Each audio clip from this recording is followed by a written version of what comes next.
Sa kuha ng CCTV ng ATM na ibinigay ng bangko sa pulisya, makikitang pasado alas 11 ng gabi noong Biyernes nang magtungo sa ATM ang lalaking ito. Pero kahina-hinalang naka-helmet ang lalaki habang nagwi-withdraw.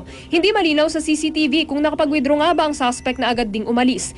Hindi na nakuha sa CCTV pero matapos ang transaksyong ito, agad na palang nilapitan ang suspect ng mga pulis at security guard ng bangko upang usisain. Nagpakilala pang PSG ang suspect pero di na pumalag ng sitahin dahil sa maumbok niyang bulsa laman ang 11 cloned ATM cards.